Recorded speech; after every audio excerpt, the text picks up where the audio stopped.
ते घोडबंदर घाटमध्ये बरेच वल्नरेबल गोष्टी होतात.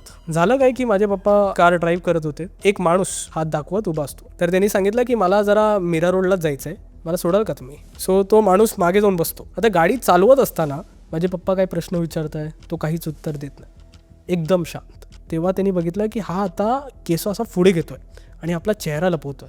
त्या मिररमधूनच मग नंतर खाली बघण्याचा प्रयत्न केला तर तो आता पाय पण लपवतोय, त्याचा पाय पण दिसत नाही. आता त्याचा हात पकडला आणि बाहेर काढला, दरवाजा बंद केला, गाडी चालू केली आणि निघाले. साईड मिररमधून मागे बघण्याचा प्रयत्न केला.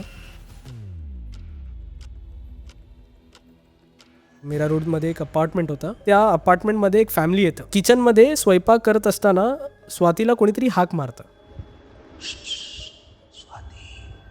तिला असं रिअलाईज होतं कोणीतरी जोराने असं वल्ला ठोकतोय.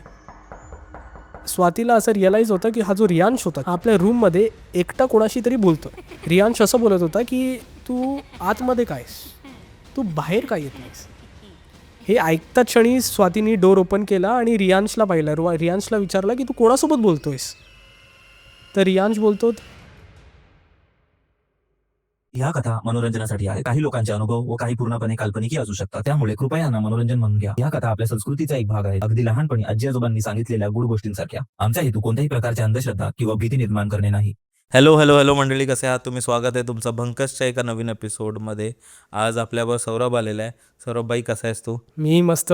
हे की तू कसा आहेस? मी पण एकदम छान भाई. आणि जसं तू बोललास की तू आता LICमध्ये जॉब करतोयस, त्याच्या व्यतिरिक्त तू एक पोएट पण आहेस आणि तू स्वतःचं पण काहीतरी करतोस. स्वतःची क्रिएटिव्हिटी कशात ना कशा कोणत्या ना कोणत्या माध्यमातून तू आणत असतोस. पण सगळ्यात आधी तू ऑडियन्सला तुझं इंट्रोडक्शन कसं करून देशील? सो नमस्कार, मी सौरभ उमकर आहे. मी LICमध्ये क्लास 2 ऑफिसर आहे. आता कसं की मला नेहमीच काही ना काहीतरी असं क्रिएटिव्ह करायला आवडतं. ह्याच्या आधी द प्रोफाऊंड थिंकर नावाचा इंस्टाग्राम पेज होता, ज्यामध्ये मी सगळे कोट्स वगैरे लिहायचो. त्यानंतर नवी मुंबईमध्ये मी एक ओपन माईक पोएट पण होतो. आणि त्यानंतर LICमध्ये जॉब लागल्यानंतर मी द अनसॉल्ड भारत नावाचं यूट्यूब चॅनल ओपन केलं. सो त्याच्यामध्ये कसं सगळे जे मिथ असतात ते बस्ट करण्याचा प्रयत्न केला, सायंटिफिक रिझन माहिती देणं लोकांना. माहिती देणं. आणि त्याच्या मागे एलिमेंट असतो हॉररचा. आणि मला ही संधी मिळाली तुझ्यामुळे की काहीतरी हॉरर स्टोरी सांगायची. मी खूपच एक्सायटेड आहेत माझे रिअल बेस्ड स्टोरी सांगायला. तर तुझी जी मातृभाषा आहे ती मराठी नाही आहे. मराठी नाही, ती काय आहे तुझी भाषा? आम्ही घरी जनरली कोंकणीमध्ये बोलतो. त्यासोबतच असं मराठी इथे आल्यापासून आम्ही शिकलो आहे मराठी बोलायला. सो मराठी कोंकणी हे सगळं असं मिक्स होऊन जातं आमच्या घरी असं. बरोबर. पण त्या व्यतिरिक्त पण खूप छान मराठी आहे तुझी. तर तुझी पहिली गोष्ट तू कुठून ही सुरुवात करणार आहेस? ही जी स्टोरी आहे हे अगेन माझ्या फादरचे बरेच स्टोरीज आहेत माझ्याकडे. कारण आपण लहान असताना बरेच गोष्टी ऐकतो आपल्या वडिलांकडनं, आपल्या आईकडनं. सो ही स्टोरी आहे जेव्हा मी खूप लहान होतो. आणि लहान असताना माझे पप्पा कसं एक सेडान कार चालवायचे. सो त्यांना काहीतरी म्हणजे ठाणेवरनं ते मीरा रोडच्या दिशेने येत होते. तर ती सेडान कार ड्राईव्ह करत असताना एक घोडबंदरचा पट्टा पडतो. ते घोडबंदर घाटमध्ये बरेच वल्नरेबल गोष्टी होतात, जे कधी कधी आपल्या हातात नसतात की आपण ते अवॉइड करावं. झालं काय की माझे पप्पा कार ड्राईव्ह करत होते आणि तेव्हा एक माणूस तिथे घोडबंदरच्या स्ट्रेचवर हात दाखवत उभा असतो. तेव्हा 12 पण वाजले नव्हते. इट वॉज म्हणजे हे 11:30ची गोष्ट आहे. सो त्यांनी लिफ्ट मागितली. माझ्या पप्पाला वाटलं की मे बी ह्याला गरज असणार, कारण 11:30 वाजलेत, ह्याला कुठेतरी जायचं असणार, दिशेने भटकलं असणार. सो लिफ्टमध्ये गाडी ती थांबवली अशी आणि विचारलं की काय झालं, कुठे जायचं आहे. तर त्यांनी सांगितलं की मला जरा मीरा रोडलाच जायचं आहे, मला सोडाल का तुम्ही. पप्पानी बोलला की बघ, मी मीरा रोडपर्यंत नाही सोडणार, हवं तर मी तुला काशीमीरा पोलीस स्टेशनपर्यंत सोडतो. तो बोलला ठीक आहे, मग बसा. माझे पप्पा कसं गाडी ड्राईव्ह करतात तर बाजूचा जो सीट होता त्याला ॲडजस्ट करत होते की तो पुढे येऊन बसणार, पण तो बसला मागे जाऊन. आता काय होतं की प्रत्येकाच्या गाडीमध्ये पुढे देवाची मूर्ती असते. तर देवाची मूर्ती तिथे, स्वामी समर्थची फोटो होता तिथे, त्यानंतर गणपती बाप्पाची फोटो होती तिथे. सो तो माणूस मागे जाऊन बसतो. आता पप्पा गाडी चालवायला स्टार्ट केलं. आता गाडी चालवत असताना तो पूर्ण journey from Ghodbunder to Mira road जो स्ट्रेच होता काशीगावचा, तो पूर्ण शांततात गेला. माझे पप्पा काय प्रश्न विचारत आहे, तो काहीच उत्तर देत नाही, एकदम शांत. त्यानंतर आपण काश्मीराला पोचतो. म्हणजे पप्पा काश्मीराला पोचतात आणि विचारतात की आता झालं, आता उतरा तुम्ही आता. तर तो बोलतो की ऐक ना, मी काय म्हणतोय, जरा पुढे जाऊन सोडाल का, बोरिवलीपर्यंत सोडाल का मला. मग पप्पांनी बोललं की तुला जर बोरिवलीला जायचं होतं मग तू मीरा रोड का बोललास. आपण पोचलो मीरा रोडला. मग तो बोलला की ऐका, मी तुम्हाला 100-200 रुपये जास्त देतो, मला बोरिवलीपर्यंत सोडा, मला तिथे जरा काम आहे. आता पप्पांनी हे विचार केला की आता रात्रीचे 12 वाजलेत, आता एवढा मी चालवलं आहे, 100-200 रुपये पण कमवणार, सोडून येतो. आणि तेव्हा रोड पण खाली होता, तर जास्त बोरिवलीपर्यंत पोचायला जास्त वेळ नाही लागत. टोलनाका क्लिअर केला, डायरेक्ट दहिसर, मग बोरिवली.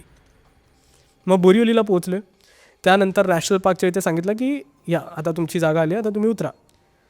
आता त्याचं असं म्हणणं होतं, ऐका ना, मी काय म्हणतो, तुम्ही आता मला बोरिवली सोडलं, बरं वाटलं, पण तुम्ही मला परत मीरा रोड सोडाल का.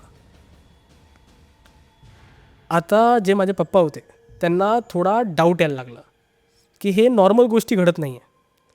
हा माणूस मला इकडनं तिथे फिरवतो आहे काय, म्हणजे हा माझ्या गाडीतून उतरत का नाही आहे. तर पप्पांनी सांगितलं नाही, आता तू इथेच उतर, कारण तू मला आधी मीरा रोड बोललास, नंतर तू बोरिवली बोललास, आता तू परत बोलतोस मला मीरा रोड सोडायला, ते नाही होणार आहे. तो मग रिक्वेस्ट करायला लागला की सोडून द्या मला मीरा रोडला, तुम्ही मीरा रोडलाच जात आहे, सोडून द्या ना मला. आता पप्पांनी विचार केला की ठीक आहे, तर मीरा रोडलाच जायचं आहे, त्याला सोडून देऊ आपण. मग काशीगावचा एक पेट्रोल पंप आहे, तिथे पप्पांनी सोडला.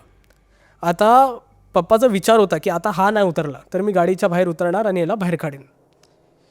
सो आता काशीगाव पेट्रोल पंपच्या इथे थांबवल्यानंतर तो पप्पांनी विचारलं की आता आलो आपण, आता उतरा तुम्ही आता. तर तो काय हालत नाही. मग पप्पा गाडीतून उतरतात आणि मागचा डोर ओपन करतात की बाहेर या. तो बोलता ऐका, मी काय म्हणतो आहे की मी तुमच्यासोबत, मला काही प्रॉब्लेम नाही, मला फक्त आता घोडबंदर सोडा, घोडबंदरला सोडा. मला माहिती आहे तुम्हाला त्रास झालेला आहे, पण मी अजून तुम्हाला काहीच रिक्वेस्ट नाही करणार, तुम्ही घोडबंदरपर्यंत मला सोडा. तर आता पप्पाला काहीतरी ऑड पण वाटायला लागलेलं. तर मग असं विचार केला की ठीक आहे, चल शेवटचा.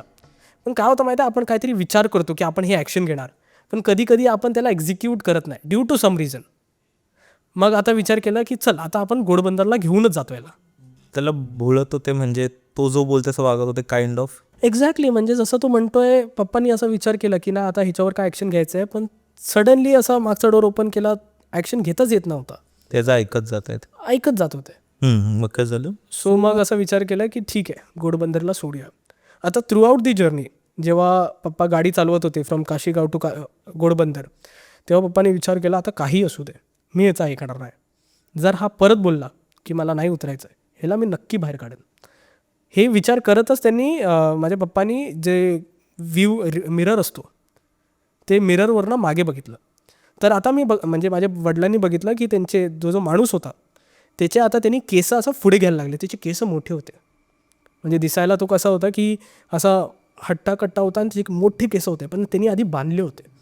पण आता जेव्हा ते मिररमधून बघत होते माझे पप्पा, तेव्हा त्यांनी बघितलं की हा आता केस असा पुढे घेतो आहे आणि आपला चेहरा लपवतो आहे.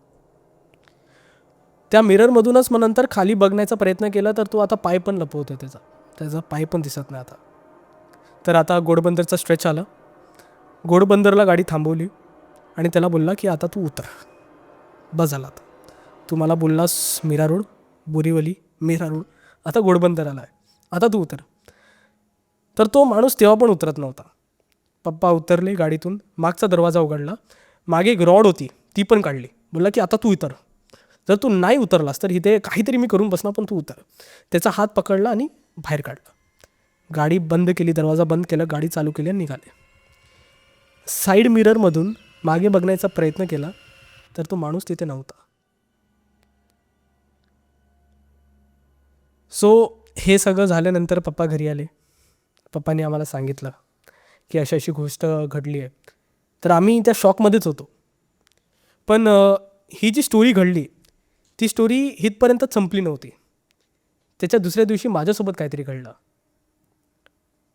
मी तेव्हा लहान होतो, इतकं लहान की आई आपल्याला जेवण भरवते आणि जेवण भरवत असताना आपल्याकडे एक गाडी असते.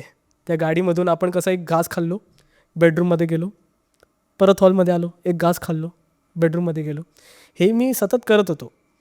आणि करत असताना जेव्हा मी चौथा घास घेतो, मी बेडरूममध्ये जातो आणि बेडरूममध्ये गेल्यानंतर मला एक मुलगा दिसतो जो माझाच वयाचा आहे, बेडवर बसलेला आणि मला घूरतो आहे. तो एकदाही एका क्षणासाठी पण त्यांनी आय ब्लिंक केली नाही. मांडी घालून मलाच बघतोय, घूरतोय. तेव्हा मला एवढा पण सेन्स नव्हता की मी तिथे ओरडू किंवा भीतीदायक असं मला काय वाटलंच नाही तेव्हा मला माहिती पण नव्हतं की काय आहे. मी त्याला बघतो, ती छोटीशी गाडी होती माझ्याकडे, ती गाडी घेतो आणि हॉलमध्ये जातो. आई मला भरवते. आई भरवण्याच्या आधी मी आईला बोलतो, मम्मी बेडरूममध्ये तो मुलगा कोण आहे? आई बोलते, कोणता मुलगा? बोलते, मी एक मुलाला बघितलं जो बेडवर बसला आमच्या. आता पप्पासोबत हे एका दिवसाआधी झालेलं ही घटना, नेक्स्ट डे ही घटना घडते.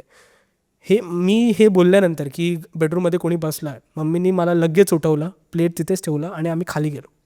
दार बंद करून आम्ही खाली थांबलो. तेव्हा 12 वाजले होते आणि आम्ही पप्पाची वाट बघत होतो. आईने पप्पाला कॉल केला की लवकर ये, कोणीतरी घरात शिरलं आहे. सो 12 वाजले होते आणि त्या 12चे 12:30 झाले आणि माझे पप्पा घरी आले. आणि घरी आल्यानंतर दार उघडला आणि दार उघडल्यानंतर असं बेडरूम पण चेक केला तर तिथे कोणच नव्हता. पण हे दोन्ही गोष्ट जे पप्पासोबत घडली आणि जे नंतर माझ्यासोबत घडली आहे, काय ही जी एंटिटी होती, काय आमच्या घरी म्हणजे ते म्हणतात ना की एंटर केली होती, ही भीती होती की जे घडलं पप्पासोबत अजूनपर्यंत पप्पाला माहिती नाही की पप्पानी कोणाला बघितलं आणि मलाही अजूनपर्यंत माहिती नाही की मी कोणाला बघितलं. आणि हे ॲक्च्युअल रिॲलिटी फॅक्ट आहे की मला अजूनही माहिती आहे की तो एंटिटी कसा दिसायचा, माझ्याच वयाचा होता आणि तो बसून मला बघत होता आणि ते दृश्य मी अजूनपर्यंत माझ्या डोळ्याच्या समोर काढून नाही शकत. म्हणजे इतकं हॉरर होतं, इतकं भयानक होतं ते. सो हो, ही स्टोरी होती. आणि तो दिसायला कसा होता? नॉर्मल होता? म्हणजे मला तरी इतकंच दिसलं की एक शॅडो होता. शॅडो असताना तो मांडी घालून बसला होता. मला त्याचं काहीच दिसत नव्हतं, स्माईल वगैरे काहीच नाही, पण त्याचे डोळे मात्र दिसत होते मला. लाईक हलकासा असा रेड त्याचे डोळे मला दिसत होते. आपले प्युपल्स असतात ते रेड कलरचे दिसत होते आणि तो मला बघत होता, बोलू शकता आम्हाला स्टेअर करत होता मांडी घालून. आणि कसं आहे की मी जेव्हा छोटी गाडी चालवत होतो ना, मला असं वरती मान करून बघावं लागलं बेडवर की कोण बसला आहे. कारण आपली पहिली नजर पण डोळ्यांकडेच जाते. एक्झॅक्टली. सो हे असंच काहीतरी झालं होतं. आणि त्यानंतर जसं मी मम्मीला सांगितलं, त्या हॉरर एलिमेंटसारखं असं कोणी जाऊन चेक पण नाही केलं, गपचूप खाली आलो आम्ही. आम्हाला कारण एक दिवसाआधीच आमच्या म्हणजे माझ्या वडिलांसोबत हे घडलं होतं. सो आम्हाला काही रिस्क घ्यायचं नव्हतं. आणि त्यानंतर त्या घरामध्ये तो घर आमचा पहिला घर होता आणि त्या घरामध्ये त्यानंतर सगळंच खराब व्हायला लागलं. फायनान्शियल सिच्युएशन डाऊन झाली, आमचे जे बिझनेस होते ते पण खराब झाला. म्हणजे आमची फायनान्शियल सिच्युएशन खूपच खराब झाली आणि ते घर आम्हाला विकावं लागलं. सो ते म्हणतात ना की काय गोष्टींचे प्रेझेन्स इतके डेंजरस असतात की ते आपले फायनान्शियल आणि इमोशनल सिच्युएशन्स पूर्ण खराब करून टाकतात. आणि तेच त्या दिवशी घडलं. हे 2 दिवस म्हणजे खूपच डेंजरस होते आमच्या फॅमिलीसाठी. मला तर तेच वाटतं की ज्या एंटिटीला पप्पा तिथे सोडून आले होते, ती खरोखर तो माणूस तिथे उतरला की त्याला पप्पांबरोबरच राहायचं होतं, त्या गाडीमध्येच राहायचं होतं, तो त्यांच्याबरोबरच परत आला आणि मे बी तो आमच्या घरी घरपर्यंत आला. कारण बघ ना, त्याच्या बिहेवियरवरून तसं वाटत होतं की तो सोडायला रेडी नव्हता. आणि ही खूप विचित्र आहे, कारण आजची सेम गोष्ट आहे ना माझ्या एका काकांबरोबर घडली होती. आणि हे रिसेंट म्हणजे तू बोलू शकतोस की 1-1.5 वर्षाआधी घडलं होतं. ठीक आहे. तर त्यांचं कसं होतं ना की ते कामाला इथे मुंबई सेंटर त्या साईडला आहेत आणि ते राहायला कांदिवलीला आहेत. तर ते तिथून ट्रेनमधून येत होते. आता ऑब्व्हियसली रात्री यायला खूप लेट झालं होतं, जवळजवळ शेवटचीच ट्रेन त्यांनी पकडली होती. ठीक आहे. आणि ते एकदम म्हणजे असं नाही की त्यांनी अल्कोहोल वगैरे कन्झ्युम केली आहे, दारू वगैरे काय नाही, अजिबात ते पियत नाही. एकदम सीधा साधा सिम्पल माणूस असतो ना तसं. ते ट्रेनमध्ये चढले आहेत. आता बायकोला त्यांनी घरी कॉल करून सांगितलं की मी 1 तासात पोचतोय, कारण मुंबई सेंट्रलवरून कांदिवली एवढं काही लांब नाही, तासाभरात माणूस पोचून जातो. तासाचं 1.5 तास होईल. तर 1 तास झालं, 2 तास झाले, 3 तास झाले. त्याची ते काकी कॉल करत आहेत, कॉल नाही उचलत आहेत. आणि जवळ सकाळी 6 वाजता त्यांचा कॉल बॅक आला आणि त्यांना विचारलं कुठे आहात तुम्ही. तेव्हा ते बोलतात की मी इथे यार्डमध्ये आहे, ते असतं ना रेल्वेचं. तर त्यांना मग घरी आले त्यांनी तर सगळे घरी आले आणि मग ते बोलले की माहिती नाही रात्री काय झालं, की आपण बोलतो ना चकवा लागला किंवा काय लागलं. तर ते बसूनच होते ट्रेनमध्ये. त्यांना समजते की मला इथे उतरायचं आहे, माझं स्टेशन आलं आहे, पण काही करून ते उठूच नव्हते शकत तिथं. आणि रात्रभर ते तिथेच फिरत होते. म्हणजे इथून जात आहेत, तिथे जात आहेत, हे जात आहेत, बसत आहेत. म्हणजे ते काइंड ऑफ असं होतं की त्यांना समजतच नव्हतं की ते काय करत आहेत. आणि आपण जसं ऐकलं असेल की Mumbai local train one of the most horror असं म्हटलं जातं. बऱ्याच लोकांबरोबर अनुभव तिथे बऱ्याच लोकांना अनुभव आलेत. कारण ते पण आहे तिथे बऱ्याच लोकांचा मृत्यू झाले आणि एवढ्या रात्री कधी कोण काय येणार माहिती नाही. असं एक सेम इन्सिडेंट माहिती नाही तू एक रील बघितली असेल की नाही, खूप व्हायरल झालेलं की एक मुलगा येतो आणि म्हणजे मुलगा राईड करत असतो त्याची बाईक. एक बाबा त्याला येऊन विचारतो की तुझ्याकडे पैसे आहेत का, काही मला पैशाची मदत कर. तो बोलतो नाही आहेत माझ्याकडे पैसे, सुट्टे नाहीत.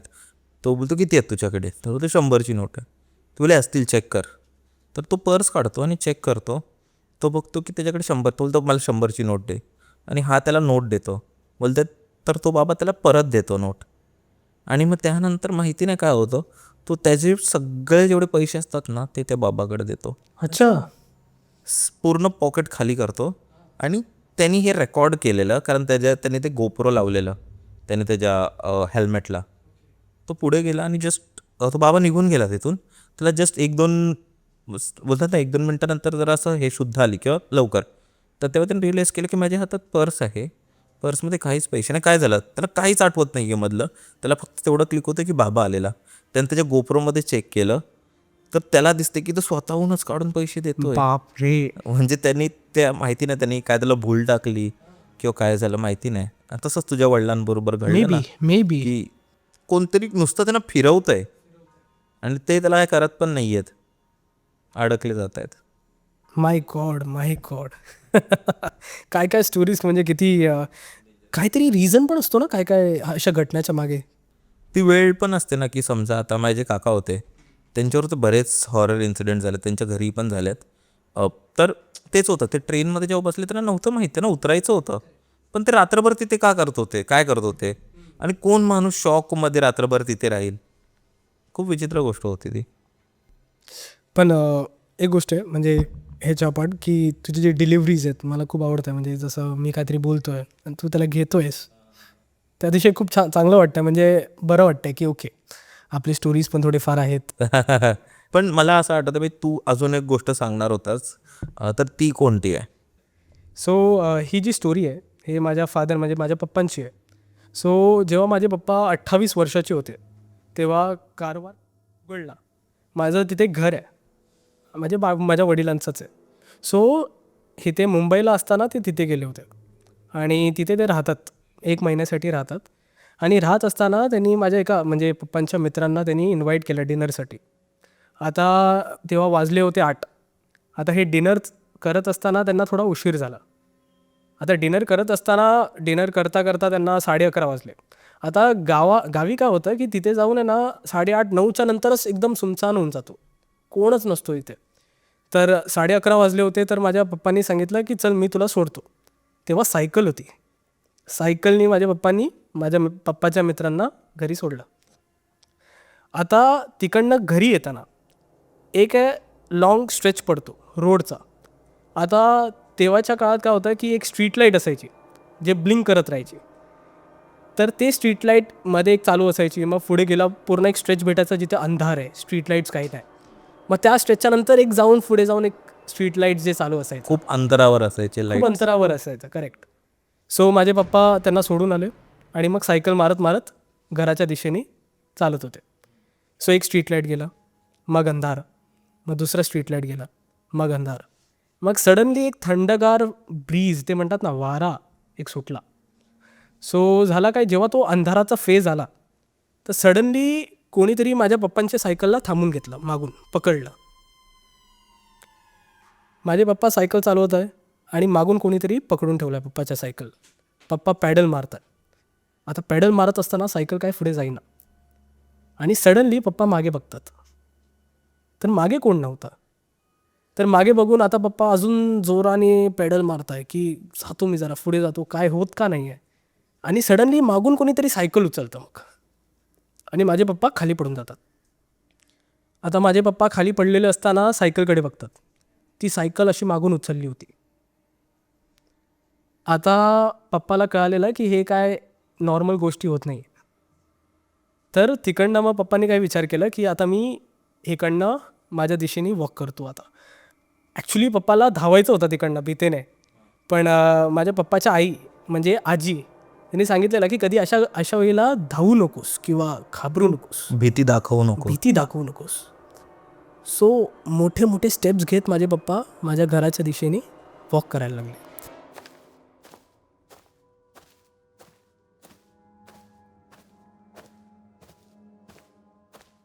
आता घर माझं सांगायला गेलं तर जिथे हे सायकलचं सिच्युएशन हे घडलं तिकडनं एकदम स्ट्रेटच माझ्या पप्पांचं घर होतं. सो विजिबल होतं माझं घर. अच्छा, जवळच होतं. हां, तिकडनं जवळ विजिबल होतं. सो माझे पप्पा असं मोठे मोठे स्टेप्स घ्यायला लागले आणि एकदम फास्ट वॉक करायला लागले. माझ्या पप्पांना जाणवतं कोणीतरी पप्पाला फॉलो करतो आता. कसं तसं म्हणजे करत ते घरी पोचले. घराचं गेट ओपन केलं आणि एक आमचा एक बंगलो टाईप आहे छोटा, तर त्या वरांडामध्ये एंटर केलं. तर एंटर केल्यानंतर त्यांना कळालं आता ते सेफ आहे. पण जेव्हा ते मागे येऊन बघतात तर त्यांना सायकल विजिबल आहे, कारण एकदम स्ट्रेट रोड होता तो. सायकल अजूनही अशी वरती उचलली होती मागून. माझे पप्पा बघत राहतात त्या सायकलला. आता तेव्हा घरी आजी पण होती. विचार केला पप्पानी की आजीला सांगावं, पण म्हटलं की जाऊ दे, हे सगळं संपू दे, त्यानंतरच आजीला उठवूया वगैरे. तर 4 वाजतात. जसं घड्याळाचा काटा असं 4वर आला तो सायकल खाली पडून जातो. त्यानंतर पप्पा त्या सायकलकडे जातात आणि मग सायकल घेऊन येतात. पण ती एक अशी गोष्ट होती की ती इतकी डिस्टर्बिंग होती की तो एक पहिला मुमेंट होता जिथे हा एक हॉरर एलिमेंट आपण म्हणतो ते फेस करणं, ते अंगावर काटे येणं, हे आम्ही फेस केलेलं. हे म्हणजे पप्पांनी फेस केलं होतं. आणि जेव्हा त्यांनी आम्हाला सांगितलं तेव्हा मी पण अतिशय असं टेन्स्ड होतो की बापरे, कारण ह्या गोष्टीमध्ये आपण कोणाला बघत नाही, कोणी दिसलं नाही, असं कोणी दिसत नाही अशा वेळेला, पण एक फिअर एलिमेंट होतो की काहीतरी घडलं आहे आपल्यासोबत. सो ही अशी स्टोरी होती. आणि त्यात तेच आहे ना, भीती म्हणजे असं आहे ना की फिअर ऑफ द अननोन, की म्हणजे तुला माहिती नाही. जर असं पण जंगलात आहोत आणि तिथे वाघ आला, त्याला माहिती आहे की वाघापासून पाळायचं आहे, पण अचानक असं काहीतरी होतं, आपल्याला समोर काही दिसत नाही आहे, पण ते जाणवतं आहे, ते त्रास देतं आहे आणि ते माहिती नाही अजून तो एकटाच आहे की अजून लोक आहेत, आपल्या मागे कोण येतोय की आपण माहितीच नाही ना. पण त्या मुमेंटमध्ये मला वाटतं जॉबने एक गोष्ट चांगली केली की ते तिकडे त्याने आरडाओरडा नाही केला. नाही केलं. आणि दुसरं म्हणजे ते घाबरलेलं आहे. कारण असं पण असतं ना, आपण खूपदा असं ऐकतो की हे जे नेगेटिव्ह एनर्जीज असतात ना, ते जेव्हा आपण घाबरतो ना, जे वीक जेव्हा पडतो ना, तेव्हा ते लोक जास्त अटॅक करतात. तर तसं एक असतं. हे ॲक्च्युली करेक्ट पण वाटतं मला, कारण एकदा आपण घाबरलो मग आपण आमंत्रण देतो त्यांना. आणि आपण खूप वल्नरेबल असतो त्या मोमेंटमध्ये. सो जे पण तू म्हणतोस हे एक्झॅक्टली करेक्ट आहे. आणि आधीपासून आपले पूर्वज पण हेच बोलत आलेत की जर सपोज तुझ्यासमोर एक असं काहीतरी अनयुज्युअल थिंग्स आहेत तर लगेच रिॲक्ट करू नको, थोडा पेशन्स ठेव, थोडा डोकं चालव. कारण काय होतं आपण ब्रेन मेमरी आपण एकदम शॉक होऊन जातो, पॅरलाइज होऊन जातो, कधी कधी कळतच नाही काय करायचं, एकदम सुन्न पडून जातो. त्यावेळेला कोणता ॲक्शन घेणं आणि कसं आपण त्या गोष्टीमधून बाहेर निघू शकतो ते प्रयत्न करणं जास्त गरजेचं आहे. बरोबर. आणि इवन आहे ना, मी मागे एक आपण तू ॲनाबेल ही मूवी बघितली आहेस? त्यात ॲनाबेल कॉन्ज्युरिंग ते कपलवर आहे जे पॅरानॉर्मल इन्व्हेस्टिगेटर होते, एड वॉरन. म्हणजे मी हे इवन आपल्या एका एपिसोडमध्ये पण बोललेलो. पण त्यांनी ना एक गोष्ट त्यांच्या पुस्तकात लिहिली आहे की हे जे निगेटिव्ह एनर्जीज असतात ना, हे आपल्याला त्याच जागेवर त्रास नाही देत, ते वेट करतात त्या मोमेंटचा, जेव्हा तू सगळ्यात जास्त खाली असतोस, सगळ्यात जास्त वल्नरेबल असतोस, सगळ्यात जास्त लाचार असतोस, आणि तेव्हा ते स्ट्राईक करतात तुला. असं वाटतंय की तू जर कोणाला त्यांना तू त्रास देशील आणि तू ते तुझं काहीच नाही करणार, तर तसं नाही, ते राहतील, अवतीभोवती राहतील. आणि जेव्हा तू सगळ्या तुझ्या आयुष्यातल्या डाऊन मोमेंटमध्ये असतील ना, तेव्हा ते लोक धडकतील तुला. आपली एनर्जी जेव्हा सगळ्यात जास्त कमी असते कमी असते तेव्हाच त्यांना वाटतं की ओके. ते ऑरा माया बसतात ना, की जेव्हा Exactly. ऑरा आपला ते सगळ्यात correct word जास्त आहे. वीक असतो ना, तेव्हा ते अटॅक करण्याचे चान्सेस किंवा आपल्याला पोजेस करण्याचे चान्सेस किंवा आपल्याला घाबरवण्याचे चान्सेस खूप जास्त असतात. Very correct. तुझ्याकडे दुसरी गोष्ट कोणती आहे, तू बोलते एक टाईमलाईनवरची तुझ्या? आता ही जी मी स्टोरी सांगणार आहे ही कसं आहे की माझे पप्पाचे एक मित्र आहे, त्यांची मिसेसची म्हणजे मृत्यू झाली होती. पण त्यांचा मृत्यू अजूनपर्यंत एक मिस्ट्री आहे, माहिती नाही कसं काय झालं. आणि ते एक हॉरर एलिमेंट आहे त्याच्यामध्ये, आणि त्याच्याबद्दलच मी तुम्हाला आज त्याची स्टोरी सांगणार आहे. सो ही घटना आहे मीरा रोडची. त्यामध्ये एक अपार्टमेंट होता, मीरा रोडमध्ये एक अपार्टमेंट होता. त्या एक्झॅक्ट लोकेशन तर मी सांगता नाही येणार मला. पण कसं आहे की त्या अपार्टमेंटमध्ये एक फॅमिली येतं. त्या फॅमिलीमध्ये हजबंड म्हणून अर्जुन, जसं जे पप्पाचे मित्र होते, त्यांची वाईफ स्वाती आणि त्यांचा मुलगा रियांश. आता त्या अपार्टमेंटच्या पुढे अजून स्टोरी सांगण्याच्या आधी अपार्टमेंटचा लेआउट समजून घेणं खूप गरजेचं आहे. आपण सपोज कोणत्या पण अपार्टमेंटमध्ये एंटर करतो, सगळ्यात आधी आपल्याला एक हॉल पडतो. हॉलच्या नंतर एक किचन असतो लेफ्टला, आणि त्यानंतर एक कॉरिडोर असतो. कॉरिडोरमध्ये लेफ्टला एक मास्टर बेडरूम आणि त्याच्या राईटला एक छोटा बेडरूम असतो. छोटा बेडरूम रियांशचा असतो आणि एक मास्टर बेडरूम म्हणजे हजबंड वाईफ. सो काही दिवस एकदम सुखात जातात, काहीच असं प्रॉब्लेम होत नाही. पण एक दिवस काय होतं की स्वाती आपल्या किचनमध्ये असते आणि किचनमध्ये स्वयंपाक करत असताना स्वातीला कोणीतरी हाक मारतं. हे हाक मारतात क्षणी स्वाती मागे होऊन पाहते, तर मागे कोणच नव्हतं. तर स्वातीला वाटलं मे बी अर्जुननी हाक मारली असणार. तर स्वाती हॉलमध्ये जाते आणि अर्जुनला विचारते, मला हाक मारला का तुम्ही? तर अर्जुन बोलतो, नाही, मी तर हाक मारलं नाही. मग स्वाती पण दुर्लक्ष करते. नेक्स्ट डे आता स्वाती कसं हॉलमध्ये असते, टी व्ही पाहत असते, आणि सडनली स्वातीला असं रिअलाईज होतं की हा जो रियांश होता, छोटा मुलगा, हा आपल्या रूममध्ये एकटा कोणाशी तरी बोलतो आहे. अर्धा तास झाला, 1 तास झाला, म्हटलं फोनवर तरी किती वेळ बोलणार. तर स्वाती जाते आणि बेडरूमच्या डोरच्या जवळ असं कान लावून ऐकते. तर बघते तर हा फोनमध्ये तर बोलत नाही आहे. रियांश असं बोलत होता की तू आतमध्ये काय आहेस, तू बाहेर काय येत नाहीस. हे ऐकताच क्षणी स्वातीने डोर ओपन केला आणि रियांशला पाहिलं. रियांशला विचारला की तू कोणासोबत बोलतोयस? तर रियांश बोलतो, त्या भिंतीतल्या काकांशी. तर हे ऐकताच म्हणजे स्वातीला अशा अंगावर काटे आले एकदम. तर हे पण नंतर स्वातीने कॉल करून अर्जुनला सांगितलं की हे असं असं घडतं आहे. तर अर्जुन बोलला, मला ऑलरेडी माझ्या जॉबमध्ये खूप लॉसेस होत आहेत, बिझनेसमध्ये लॉसेस होत आहेत, तर हे आता मला सांगू नको, सध्या तू सांभाळून घे. त्याच रात्री आता स्वाती झोपलेली आणि सडनली आपल्याला होतं ना 3 वाजता आपण सडनली म्हणजे जागून जातो आपण, जाग येते. हो, जाग येते. सो 3 वाजता स्वातीला जाग येते आणि ते जाग येण्याच्या मागे रिझन असं होतं की स्वातीला असं वाटत होतं की कोणीतरी जो आपला वॉल भिंत आहे तिथे असं नॉक करतोय हाताने, ठोकतोय. आणि हे हॉलमध्ये होतं आहे आणि ती बेडरूममध्ये. तिला असं रिअलाईज होतं कोणीतरी जोराने असं वॉलला ठोकतोय. तर स्वाती असं बेडरूमपर्यंत येते, बेडरूमच्या वॉल म्हणजे जो डोर आहे ते ओपन करते आणि हॉलमध्ये बघते, तर तो आवाज हॉलमधून येत होता. आता स्वातीला असं वाटलं की मी अर्जुनला सांगू का, पण अगेन स्वातीला असं वाटलं इतक्या रात्री मी जर अर्जुनला सांगितलं तर तो परत माझ्यावर ओरडणार, जसं त्याने कॉलवर सांगितलं मला. तर जाऊ दे, मी बघते काय. सो तिने आधी हौच रियांशचा डोर ओपन केला, बघितलं रियांश पण झोपला आहे. तर ती मग आता जिथून आवाज येत होता तिथे ती जाते, त्या भिंतकडे, त्या भिंतच्या जवळ जाते. आता तो जो नॉकिंगचा आवाज होता तो बंद झाला होता. त्याला स्पष्टपणे ऐकण्यासाठी स्वाती असं कान लावते भिंतीजवळ आणि तिला आता एक आवाज येतो, ती मला बाहेर येते. स्वाती घाबरून जाते. स्वाती घाबरते आणि मग परत आपल्या बेडरूमवर येते. तिला असं वाटतं की मे बी मी काहीतरी असा भास झाला असणार माझ्यासोबत. नेक्स्ट डे ती उठते, म्हणजे आपण ब्रश वगैरे करतो तर मिररसमोर आपण उभं असतो, तर ब्रश करत असताना ती असा स्पिट करते. असा स्पिट केल्यानंतर ती वरती बघते. तिला असं रिअलाईज होतं की तिचा जो रिफ्लेक्शन होता तो खाली वाकलाच नव्हता, तो तिच्याकडेच पाहत होता. म्हणजे मिररमध्ये आपलं रिफ्लेक्शन आपल्याला फॉलो करतो, पण तो रिफ्लेक्शन तिला फॉलो करत नव्हता. तिला फक्त असं भास झाला की ओके हे काहीतरी झालेलं आहे, पण नंतर तिने त्याला पण दुर्लक्ष केलं. म्हणजे तिचं जे प्रतिबिंब आपण बोलतो ते प्रतिबिंब ते मिरर तसंच होतं, आरशात तसंच होतं. तसंच होता. ती हलते पण ते तिच्याकडेच बघते. आणि नंतर मग तिने परत एकदा चेक केला, राईट लेफ्ट अशी हल्ली ती, पण ते प्रतिबिंब असा हलत होता. तर तेव्हा एवढा काही नॉर्मल झाला होता. कट टू आता रात्री परत आता ही स्वाती झोपली होती. आता झोपलेली असताना आता तिला असं फील होतं की काहीतरी चुकीचं घडतंय. तिला परत रात्री जाग येते 3 वाजता आणि ती डोर ओपन करते.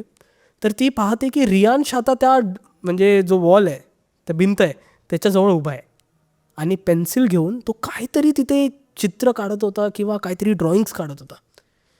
आता जी स्वाती होती ती हळूहळू स्टेप बाय स्टेप जाऊन आता बघते की रियांश काय बनवतोय. तर नंतर कळालं रियांशने डोरचा आकाराचा असं एक डोर बनवला होता पेन्सिलने, दार बनवलंय एक दार बनवलं असं. तर मग स्वातीने रियांशला विचारलं, रियांश काय करतोयस तू? आणि त्याला असं मागे घेतलं. तर रियांश बोलतो, मला माहिती नाही मी इथे कसं आलो, मी तर झोपलो होतो. इथपर्यंत कसं आलो, मी पेन्सिल कसा हातात घेतला आणि मी काय ड्रॉइंग केली मला काहीच माहिती नाही. आता स्वाती खूप डिस्टर्ब होऊन जाते या सगळ्या इन्सिडेंटनी. तिला असं वाटतं हे काय होतंय माझ्यासोबत किंवा आमच्या फॅमिलीसोबत असं का होतंय. हे एकदाच असं विचार करत करत ती खाली गेली मार्केटमध्ये. म्हटलं की आम्ही भाजी वगैरे घेऊ, आजचा दिवस तरी संपून जाईल. तर तिला तिच्या बिल्डिंग अपार्टमेंटमध्ये जिथे राहते ती, तिथला एक रहिवासी भेटतो तिला. आणि ते रहिवासी अर्जुनच्या ओळखीचा होता, त्याच्या हजबंडच्या ओळखीचा होता. तर ती स्वाती त्याच्यासोबत बोलते आणि मग स्वाती आपले प्रॉब्लेम शेअर करते की असं असं घटना घडली आहे. तर तो रहिवासी बोलतो की हे दुर्घटना तुमच्या फॅमिलीच्या आधी पण जे फॅमिली राहायला आलेली त्यांच्यासोबत पण सेम घडलं आहे. तिथे एक सर्व्हिस शाफ्ट होता, तुमच्या जिथे जो हे वॉल आहे, भिंत आहे, त्याच्या मागे एक सर्व्हिस शाफ्ट होता. कन्स्ट्रक्शनच्या वेळेस तिथे कामगार पडलेला, पण त्याचा शव अजूनपर्यंत मिळालंच नाही तिथे. मग त्या जागेला पॅक करून टाकलं सिमेंट घालून वगैरे, आणि त्यानंतर ती गोष्ट अशीच बंद केली गेली. तर तो माणूस पण बोलला काही जागा बंद केल्यानंतर पण ती शांत होत नाही. हे ऐकल्यावर स्वातीने काय केलं, अर्जुनला सांगितलं की अशी म्हणजे मी ऐकलं आहे, आता आपल्याला हे खाली करावं लागेल. पण अर्जुन बोलला की एक काम करूया, आज नाही निघूया, आपण उद्या निघूया. पण हा जो डिसिजन उद्या निघण्याचा हा खूप मोठा डिसिजन होता, जे आता चुकीचं घडणार होता त्यांच्यासाठी. सो त्या रात्री स्वाती झोपली होती. सडनली तिला अगेन 3 वाजता जाग आली आणि ह्यावेळेस ठोकण्याचा आवाज येत नव्हता, यावेळेस वॉलमधून क्रॅकचा आवाज येत होता की कोणीतरी भिंतला असं क्रॅक करतोय, म्हणजे भिंत तुटते. आणि तो आवाज फक्त तिलाच येतो आणि कोणालाच येत नाही. आता स्वाती घाबरते, स्वाती अर्जुनला उठवते. अर्जुन बोलतो मला काहीच आवाज येत नाही, तू झोप, तुला फक्त म्हणजे असं भ्रम झाला आहे, भास झाला आहे. सो स्वाती आता कसं झोपत असताना आपल्या पिलोज आपल्या कानावर लावते आणि बंद करते असं की मला आवाज नाही ऐकायचा आहे. तरी तिला तो आवाज अजून मोठा होत जातो. ती उठते आणि तिला एक भीती पण असते की रियांश पण समोरच्या रूममध्ये, मी एकदा जाऊन बघून येते. तर ती उठते आणि बेडरूमचा डोर ओपन करते. तर आता तिला कळतं की तो जो वॉल होता तिथे अशा आता क्रॅक्स यायला लागलेत, पेंट्स तुटलेत, म्हणजे पेंट्स असं सगळं ब्रशन ऑफ झालेत आणि ते पपडी असते ना ती पण खाली पडलेली होती. तिने लगेच रियांशचा डोर ओपन केला तर रियांश झोपलेला होता. जसं आता ही जी स्वाती होती ही आता बघते तिथे. तर बघत असताना ती पाहते की आता त्या वॉल्समधून असं क्रॅक झालं आहे आणि एक हात त्या क्रॅकच्या बाहेर येतो असं. ते बघताच क्षणी ती घाबरली आणि ती जाऊन त्या बेडवर जाऊन झोपून गेली. तिला काहीच कळत नव्हतं. स्टेप बाय स्टेप तिला कळत होतं की कोणीतरी व्यक्ती आता तिच्याजवळ येतं आहे तिच्या बेडरूममध्ये. आणि सडनली डोर ओपन होतो तिच्या बेडरूमचा. तिला कोणी दिसत नाही, पण तिला भास होतं की कोणीतरी आहे, कोणीतरी एंटर केलं बेडरूममध्ये. आणि सडनली तो जो व्यक्ती असतो तो तिच्या छातीवर येऊन बसतो. आता ती पॅरेलाइज झाली होती, तिला आवाज करता येत नव्हता, तिला हात चालवता येत नव्हता, तिला काहीच बोलता, शी वॉज हेल्पलेस. तो जो व्यक्ती तिच्या छातीवर बसतो आणि तिच्या अंगात शिरतो. नेक्स्ट डे सगळं नॉर्मल, तो जो भिंत होता ते पण एकदम नॉर्मल, स्वाती पण एकदम रिलॅक्स्ड. आता ती घाबरत नाही आहे. आता जो अर्जुन असतो तो बोलतो की चल आपण शिफ्ट करूया आज.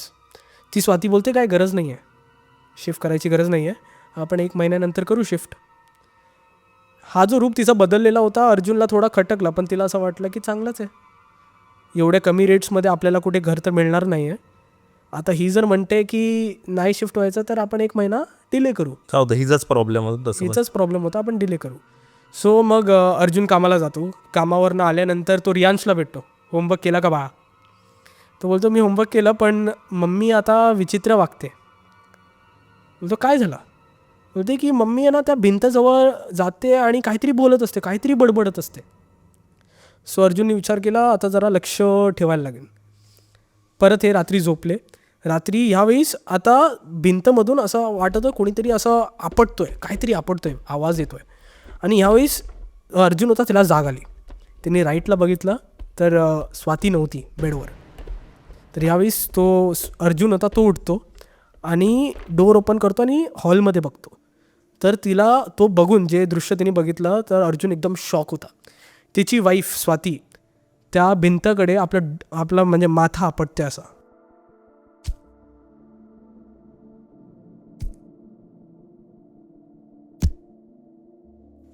डोकं आपटते जोराजोराने वेड्यासारखी आणि आवाज काढते.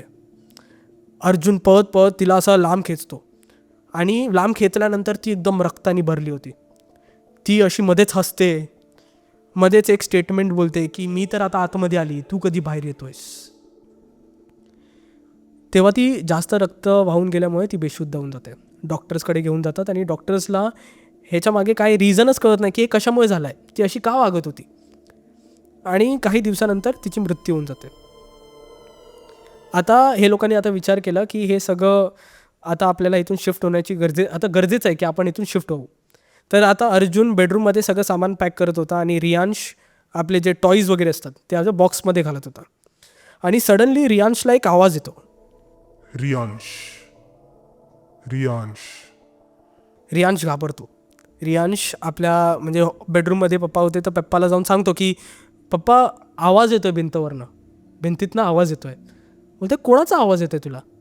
बोलते तो आवाज मला आईचा वाटतोय, मला आई हाक मारते भिंतीतनं. आणि त्यानंतर ते शिफ्ट होऊन जातात. सो हे स्टोरी कसं आहे की जे अर्जुन आहे ते माझे पप्पांचे म्हणजे जे वडील आहेत त्यांचे फ्रेंड आहेत, तिथून आम्हाला ही कळाली. तर ही अशी स्टोरी होती. म्हणजे मिस्टिरियस होती की तर हे किती खरं आहे. हे तर स्टोरी तर रिअल आहे, पण इतकी हॉरर आणि इतकं मिस्टिरियस की एक भिंत आपल्याशी बोलू शकतो किंवा एक भिंत आपल्या लाईफला कोणातरी आपल्या जवळच्या व्यक्तीला घेऊन जाऊ शकतो. सो ही अशी स्टोरी होती. बापरे. एक मला अशी सिमिलर वेमध्ये गोष्ट आठवते. मला वाटतं स्टोरीज विथ रिकीमध्ये घेतली होती, ज्यात आपले सबस्क्रायबर्स आपल्याला पाठवतात आणि खूप लोकांनी ऐकलं नसेल कारण त्याला जनरली आपल्या पॉडकास्टपेक्षा कमी व्ह्यूज येतात कारण लोकांना पॉडकास्ट आवडतात. पण त्याच्यात पण खूप इंटरेस्टिंग गोष्ट आहे. जर तुम्हाला वेळ मिळाला तर नक्की जाऊन बघा, आय बटनमध्ये तुम्हाला दिसेल. आणि ज्यांनी ऐकली असेल त्यांनी परत एकदा ऐका, कमेंट नका करू की ऐकलं आहे. मला सौरभला सांगायचे त्यांनी नाही ऐकली आहे. तर सेम गोष्ट तू जसं बोललास ना की त्याच्या आईचाच आवाज त्या भिंतीतून येत होता. ही गोष्ट ना पुण्यातली आहे. पुण्यातलं एका प्रसिद्ध हॉस्पिटल आहे आणि ही बऱ्याच वर्ष जुनी गोष्ट आहे. आणि तो हॉस्पिटल पण बऱ्याच अशा गोष्टींसाठी थोडा नामचीन आहे. तुम्हाला जर माहिती असेल तर कमेंट करून सांगा. तर त्या हॉस्पिटलमध्ये ना काय घडतं की एक मुलीची गोष्ट आहे, ठीक आहे. तर ही गोष्ट आहे ना एक अंकिता नावाच्या मुलीची होती. म्हणजे पण नाव अंकिता पकडूया. तर ती खूप अभ्यासू मुलगी होती. ती गव्हर्नमेंट एक्झाम्स वगैरे त्या सगळ्या गोष्टींची प्रिपरेशन करत होती आणि फुल फोकस्ड आणि त्या सगळ्या गोष्टी अत्यंत अभ्यासू. पण तिला काय व्हायचं ना अभ्यास करते वेळी तिला असं वाटायचं आहे ना की ती काही काही गोष्टी विसरते. आता जनरली आपण अभ्यास करतो तर आपण बऱ्याच गोष्टी विसरतो, पण ती खूप सिरियसली घेतली तिने गोष्ट की ती गोष्टी विसरते, जी की नॉर्मल आहे ना, आपण सगळं विसरतो. तर ती त्यासाठी आहे ना ती एका सायकॅट्रिस्टला कन्सल्ट करते आणि त्यावेळी ते त्या हॉस्पिटलमध्ये जाते. तर ते लोक त्याला आधी औषध वगैरे देतात आणि मग ते औषध घेतल्यानंतर आहे ना ती बऱ्याच गोष्टी विसरायला लागते. मग तिचा हळूहळू जो आजारपण असतो ना तर ते वाढू लागतं.